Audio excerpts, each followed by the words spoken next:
Saya akan mulai dari hasil asesmen dan perakiraan ekonomi global, terus ke domestik, dan tentu saja di akhir kami sampaikan pokok-pokok keputusan bauran kebijakan yang ditempuh oleh Dewan Gubernur Bank Indonesia. Saya mulai dari global.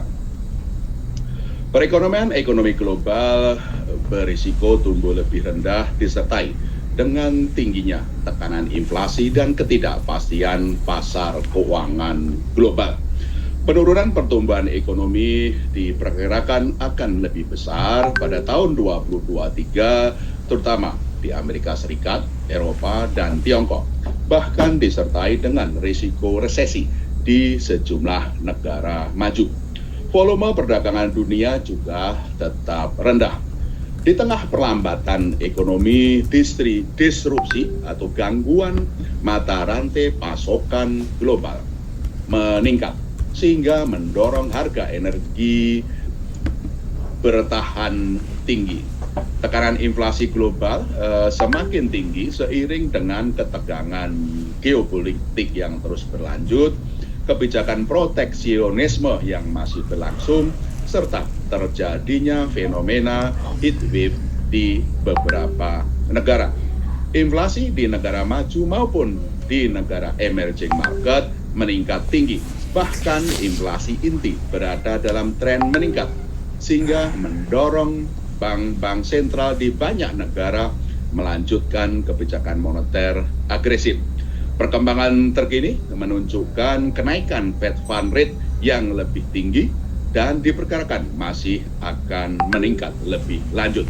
Perkembangan tersebut mendorong semakin kuatnya mata uang dolar Amerika Serikat terhadap seluruh mata uang dunia dan semakin tingginya ketidakpastian di pasar keuangan global, sehingga mengganggu aliran investasi portofolio dan tekanan terhadap nilai tukar di negara-negara termasuk emerging market dan termasuk di Indonesia. Di dalam negeri, perbaikan ekonomi nasional terus berlanjut dengan semakin membaiknya permintaan domestik dan tetap positifnya kinerja ekspor. Konsumsi swasta tumbuh tinggi didukung dengan kenaikan pendapatan, tersedianya pembiayaan kredit, dan semakin kuatnya keyakinan konsumen, seiring dengan semakin meningkatnya mobilitas. Dorongan terhadap konsumsi rumah tangga juga didukung oleh kebijakan pemerintah yang menambah bantuan sosial untuk menjaga daya beli masyarakat, utamanya kelompok bawah, dari dampak kenaikan inflasi sebagai konsekuensi pengalian subsidi BBM. Kenaikan permintaan domestik juga terjadi pada investasi, khususnya investasi non-bangunan. Berlanjutnya perbaikan ekonomi domestik tersebut tercermin pada perkembangan beberapa indikator dini pada bulan Agustus 2022 dan hasil survei Bank Indonesia terakhir, seperti keyakinan konsumen, penjualan eceran, dan Purchasing Manager Index PMI manufaktur yang terus membaik. Dari sisi eksternal, kinerja ekspor terus membaik, khususnya ekspor CPO, batu bara, serta besi dan baja, seiring dengan permintaan beberapa mitra dagang utama yang masih kuat dan kebijakan pemerintah untuk mendorong ekspor CPO dan pelonggaran akses masuk wisatawan mancanegara. Secara spasial, kinerja positif ekspor ditopang oleh seluruh wilayah, terutama Kalimantan dan Sumatera yang tetap tumbuh kuat. Perbaikan ekonomi nasional juga tercermin pada kinerja lapangan usaha utama seperti industri pengolahan, pertambangan, dan pertanian.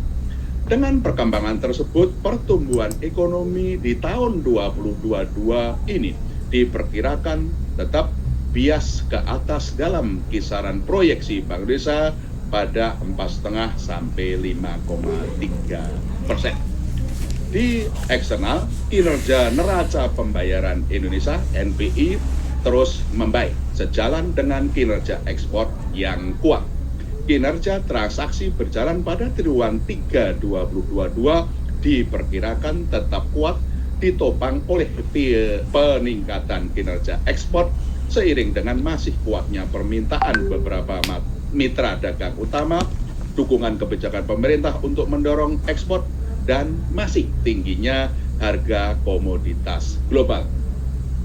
Sementara itu, tekanan dari sisi arus modal asing terutama dalam bentuk investasi portofolio masih terjadi di tengah tingginya ketidakpastian pasar keuangan global. Pada triwulan 3 2022, data hingga 20 September 2022, investasi portofolio mencatat net outflow sebesar 0,6 miliar dolar Amerika Serikat. Sementara itu, posisi cadangan devisa Indonesia pada akhir Agustus 2022 tercatat sebesar 132,2 miliar dolar Amerika Serikat, setara dengan pembiayaan 6,1 bulan impor atau 6 bulan impor dan pembayaran utang luar negeri pemerintah, serta berada di atas standar kecukupan internasional sekitar 3 bulan impor. Kedepan, kinerja neraca pembayaran Indonesia pada keseluruhan tahun 2022 diperkirakan akan tetap terjaga dengan transaksi berjalan yang berpotensi lebih baik dari perkiraan semula, terutama ditopang oleh harga komoditas global yang berada di level tinggi, serta didukung oleh neraca transaksi modal dan finansial, terutama dalam bentuk masuknya penanaman modal asing PMA sejalan dengan iklim investasi dalam negeri yang terus membaik. Stabilitas nilai tukar rupiah tetap terjaga di tengah meningkatnya ketidakpastian pasar keuangan global dengan langkah-langkah yang terus dilakukan oleh Bank Indonesia untuk menjaga stabilitas nilai tukar rupiah. Nilai tukar pada 21 September 2022 terdepresiasi secara point to point 1,03% dibandingkan dengan akhir Agustus 2022. Perkembangan nilai tukar yang tetap terjaga tersebut ditopang juga oleh pasokan falas di dalam negeri dan persepsi positif terhadap prospek perekonomian domestik, serta tentunya langkah-langkah yang terus dilakukan dalam melakukan stabilisasi nilai tukar rupiah oleh Bank Indonesia. Nilai tukar rupiah sampai dengan 21 September 2022 untuk year to date terdepresiasi 4,97% dibandingkan dengan level akhir tahun 2021.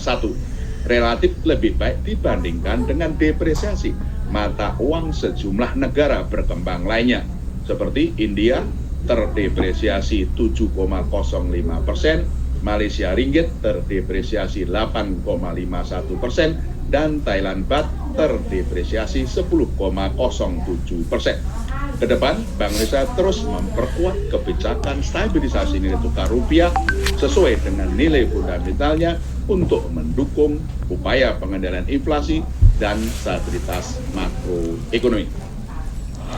Tekanan inflasi meningkat didorong oleh masih tingginya harga energi dan pangan global serta dampak dari penyesuaian harga PPN di dalam negeri. Inflasi indeks harga konsumen IHK Agustus 2022 tercatat sebesar 4,69% seiring dengan meningkatnya inflasi kelompok harga yang diatur pemerintah administered prices yang sebesar 6,84% year on year dan inflasi inti yang menjadi 3,04%. Sementara itu, inflasi kelompok pangan bergejolak volatile food menurun menjadi 8,93% year on year, sejalan dengan peningkatan pasokan dari daerah sentra produksi. Tekanan inflasi IHK diperkirakan akan mulai meningkat pada bulan ini, didorong oleh penyesuaian harga BBM subsidi di tengah masih tingginya harga energi dan pangan global. Inflasi inti dan ekspektasi inflasi diperkirakan juga akan meningkat akibat dampak lanjutan second round effect dari penyesuaian harga BBM tersebut dan menguatnya tekanan inflasi dari sisi permintaan. Berbagai perkembangan tersebut diperkirakan mendorong inflasi pada akhir tahun 2022 ini akan melebihi batas atas sasaran 3% plus minus 1%, dan karenanya diperlukan sinergi kebijakan yang lebih kuat antara pemerintah pusat dan daerah dengan Bank Indonesia, baik dari sisi pasokan maupun sisi permintaan, untuk memastikan inflasi kembali ke sasarannya pada paruh kedua di tahun 2023 mendatang. Kondisi likuiditas di perbankan dan perekonomian tetap terjaga. Penyesuaian secara bertahap giro wajib minimum rupiah dan pemberian insentif giro wajib minimum rupiah sejak 1 Maret sampai 15 September 2022 telah menyerap likuiditas perbankan sekitar 269,3 triliun rupiah. Namun demikian, penyerapan likuiditas tersebut tidak mengurangi kemampuan perbankan dalam menyalurkan kredit atau pembiayaan kepada dunia usaha maupun partisipasinya dalam pemberian SBN untuk pembiayaan APBN. Pada Agustus 2022, kondisi likuiditas perbankan tetap longgar, seperti tercermin pada rasio alat likuid terhadap dana pihak ketiga AL per DPK yang masih tinggi mencapai 26,52%. Likuiditas di perekonomian juga tetap longgar, tercermin pada uang beredar dalam arti sempit M1 dan dalam arti luas M2 yang tumbuh masing-masing sebesar 13,7% year on year dan 9,5% year on year. Lebih lanjut, dalam rangka pelaksanaan kesepakatan bersama antara Bank Indonesia dengan Kementerian Keuangan, Bank Indonesia hingga 20 September 2022 melanjutkan pemberian SPN di pasar perdana sejalan dengan program pemulihan ekonomi nasional serta pembiayaan penanganan kesehatan dan kemanusiaan dalam rangka penanganan dampak pandemi COVID-19. Jumlahnya sebesar 102,3 triliun rupiah. Sementara itu, pelaksanaan operasi TWIST, yaitu penjualan SPN jangka pendek di pasar sekunder dan pembelian SPN jangka panjang di pasar sekunder oleh Bank Indonesia, telah mendorong imbal hasil SPN tenor jangka pendek meningkat, sementara imbal hasil SPN tenor jangka panjang masih relatif terjaga. Di pasar uang, suku bunga Indonesia pada 20 September 2022 meningkat 58 basis point dibandingkan dengan akhir Juli 2022 menjadi sebesar 3,38% seiring dengan kenaikan BI rate pada bulan lalu sebesar 25 basis point. Intermediasi perbankan terus membaik dan mendukung pemulihan ekonomi nasional. Pertumbuhan kredit pada Agustus 2022 tercatat sebesar 10,62% year on year, ditopang oleh peningkatan di seluruh jenis kredit dan pada mayoritas sektor ekonomi. Pemulihan intermediasi juga terjadi pada perbankan syariah dengan pertumbuhan pembiayaan sebesar 18,7% year on year pada Agustus 2022. Dari sisi penawaran, berlanjutnya perbaikan intermediasi perbankan didukung oleh standar penyaluran kredit yang tetap longgar seiring membaiknya appetite perbankan dalam penyaluran kredit terutama di sektor pertanian, industri, konstruksi, dan perdagangan. Suku bunga perbankan juga masih dalam tren menurun. Di pasar dana, suku bunga deposito 1 bulan turun sebesar 44 basis point menjadi 2,9% pada periode Agustus 2022 dari Agustus 2021. Di pasar kredit, suku bunga kredit menunjukkan penurunan 48 basis point pada periode yang sama menjadi 8,94%.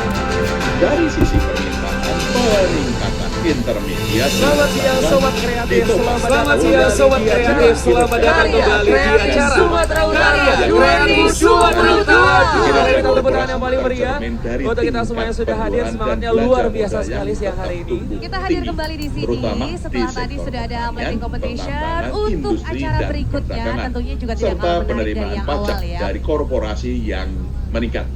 Kinerja rumah tangga tercermin dari konsumsi dan investasi rumah tangga yang membaik, sejalan dengan optimisme konsumen dan semakin meningkatnya mobilitas.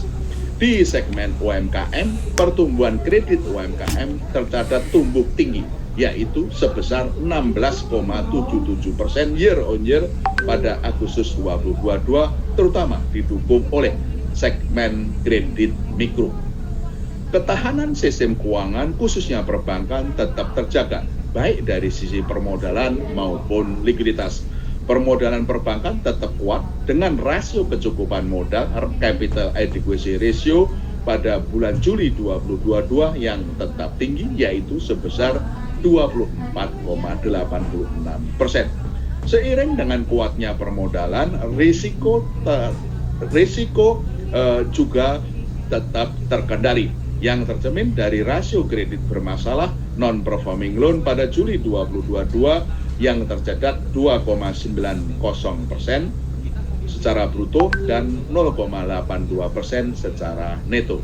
Likuiditas perbankan pada Agustus 2022 tetap terjaga, didukung pertumbuhan dana pihak ketiga DPK sebesar 7,77% year on year, meskipun lebih rendah dibandingkan dengan pertumbuhan DPK pada Juli 2022 sebesar 8,59%. Perlambatan DPK dikontribusikan oleh peningkatan konsumsi masyarakat, belanja modal korporasi, dan preferensi penempatan dana pada aset keuangan lainnya yang terindikasi dari nilai kepemilikan surat berharga negara SBN. Hasil simulasi Bank Indonesia juga menunjukkan bahwa ketahanan perbankan masih terjaga. Namun tentu saja sejumlah faktor risiko baik dari sisi kondisi makroekonomi domestik maupun gejolak eksternal tetap perlu diwaspadai. Potensinya, dampaknya pada laju pemulihan intermediasi ke depan. Di sistem pembayaran, Bank Indonesia terus memperkuat implementasi kebijakan digitalisasi sistem pembayaran dan akselerasi digitalisasi untuk mendukung pemulihan ekonomi nasional. Di tengah tantangan tekanan inflasi, transaksi ekonomi dan keuangan digital tetap mengalami kenaikan, ditopang oleh meningkatnya akseptasi dan preferensi masyarakat dalam berbelanja secara daring. Perluasan dan kemudahan sistem pembayaran digital serta akselerasi digital banking. Nilai transaksi uang elektronik pada Agustus 2022 tumbuh tinggi, yaitu 43,24% year on year, mencapai 35,5 triliun rupiah, dan nilai transaksi digital banking meningkat 31,40% year on year menjadi 4.557,5 triliun rupiah, sejalan dengan normalisasi mobilitas masyarakat. Sementara itu, nilai transaksi pembayaran menggunakan kartu ATM, kartu debit, dan kartu kredit mengalami peningkatan 34,72% year on year menjadi 722,5 triliun rupiah. Bank Indonesia terus mendorong inovasi sistem pembayaran dengan melanjutkan persiapan implementasi kartu kredit pemerintah KKP domestik secara bertahap, antara lain melalui pengembangan KKP domestik berbasis kartu untuk meningkatkan akseptasi dan transaksi KKP domestik termasuk efisiensi transaksi pemerintah. Di sisi lain, jumlah uang kartal yang diedarkan pada Agustus 2022 meningkat 6,96% year on year mencapai 902,7 triliun rupiah. Bank Indonesia terus memastikan ketersediaan uang rupiah dengan kualitas yang terjaga di seluruh wilayah NKRI, termasuk peredaran uang rupiah kertas tahun emisi 22. Itu tadi adalah pokok-pokok hasil pembahasan terhadap asesmen perkembangan terkini dan prospek ke depan ekonomi global, ekonomi domestik, demikian juga kondisi eksternal, moneter, sistem keuangan, sistem pembayaran di Indonesia. Berdasarkan asesmen terhadap perkembangan terkini dan perkiraan-perkiraan ke depan, rapat Dewan Gubernur Bank Indonesia pada tanggal 21 dan 22 September 2022 memutuskan untuk menaikkan BI 70 reverse repo rate sebesar 50 basis point menjadi 4,25%. Demikian juga suku bunga deposit facility naik sebesar 50 basis point menjadi 3,5% dan suku bunga lending facility naik sebesar 50 basis point menjadi 5%. Keputusan kenaikan suku bunga tersebut sebagai langkah front loaded, preemptive, dan forward looking untuk menurunkan ekspektasi inflasi dan memastikan inflasi inti kembali ke sasaran 3% plus minus 1% pada paruh kedua tahun 2023, serta memperkuat kebijakan stabilisasi nilai tukar rupiah agar sejalan dengan nilai fundamentalnya akibat tingginya ketidakpastian pasar keuangan global di tengah peningkatan permintaan ekonomi domestik yang tetap kuat. Bank Indonesia juga terus memperkuat respon bauran kebijakan untuk menjaga stabilitas dan momentum pemulihan ekonomi nasional dengan bauran kebijakan sebagai berikut. Pertama, memperkuat operasi moneter melalui kenaikan struktur suku bunga di pasar uang sesuai dengan kenaikan suku bunga BI 70 reverse repo rate tersebut untuk menurunkan ekspektasi inflasi dan memastikan inflasi inti kembali ke sasarannya pada paruh kedua tahun 2023. Kedua, memperkuat stabilisasi nilai tukar rupiah sebagai bagian untuk pengendalian inflasi dengan intervensi di pasar falas baik melalui transaksi spot, domestic non-delivery forward (DNDF), serta pembelian penjualan surat berharga negara (SBN) di pasar sekunder. Ketiga, melanjutkan penjualan dan pembelian SBN di pasar sekunder atau yang sering disebut Operation Twist untuk memperkuat stabilisasi nilai tukar rupiah dengan meningkatkan daya tarik imbal hasil SBN bagi masuknya investasi portofolio asing melalui kenaikan yield SBN tenor jangka pendek sejalan dengan kenaikan suku bunga BI 70 reverse repo rate dan kenaikan struktur yield SBN jangka panjang yang lebih rendah dengan pertimbangan tekanan inflasi lebih bersifat jangka pendek dan akan menurun kembali ke sasarannya pada paruh kedua tahun depan. 4. Melanjutkan kebijakan transparansi suku bunga dasar kredit SBDK dengan pendalaman pada aspek profitabilitas bank sebagaimana secara rinci ada di lampiran siaran pers ini. Kelima, mendorong percepatan dan perluasan implementasi digitalisasi pembayaran di daerah melalui pemanfaatan momentum pelaksanaan dan penetapan pemenang championship percepatan dan perluasan digitalisasi daerah P2DD. Keenam, mendorong akselerasi pencapaian QR Indonesian Standard (KRIS) 15 juta pengguna tambahan dan peningkatan penggunaan BI Fast dalam transaksi pembayaran. Koordinasi di samping bauran kebijakan Bank Indonesia tersebut, koordinasi kebijakan dengan pemerintah pusat, pemerintah daerah, dan mitra strategis dalam tim pengendalian inflasi pusat dan daerah TPIP dan TPID terus diperkuat melalui efektivitas pelaksanaan Gerakan Nasional Pengendalian Inflasi Pangan GNPIP di berbagai daerah.